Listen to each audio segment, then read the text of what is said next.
बार बार chatting app के download से सुरक्षा एजेंसियों के निशाने पर आए HUT के संदिग्ध आतंकी।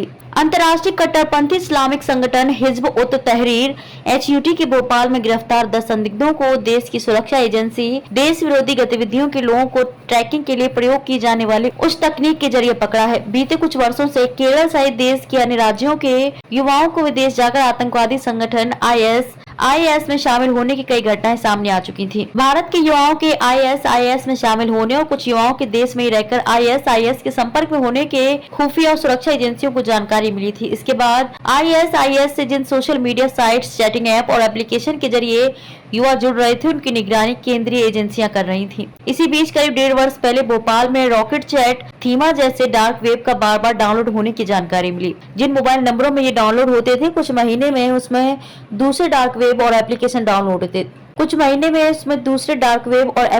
डाउनलोड होते थे जो दुनिया भर के आतंकी संगठनों के सदस्यों द्वारा उपयोग किए जाते थे। भोपाल के संदिग्ध बातचीत करने के लिए सबसे अधिक उपयोग रॉकेट चैट, थीमा जैसे डार्क वेब करते थे। ये दोनों डार्क वेब का उपयोग IS के सदस्य करते हैं। इसके बाद इन पर नजर रखी जाने लगी तो खुलासा हुआ कि यह IS नहीं बल्कि अंतर्राष्ट्रीय कट्टरपंथी इस्लामिक संगठन हिज्ब उत तहरीर HUT से जुड़े हुए हैं। इसके बाद इनकी हर गतिविधि पर खुफिया एजेंसी नजर रखने लगी। मंगलवार सुबह NIA ने ATS के साथ छापा मारकर भोपाल से 10, छिंदवाड़ा से 1 और हैदराबाद से 5 संदिग्ध आतंकी गिरफ्तार किए थे। सभी को भोपाल में रखकर पूछताछ की जा रही है। सभी संदिग्ध 19 तक की रिमांड पर हैं। ठिकाना बदलने से संदेह में आया मास्टरमाइंड।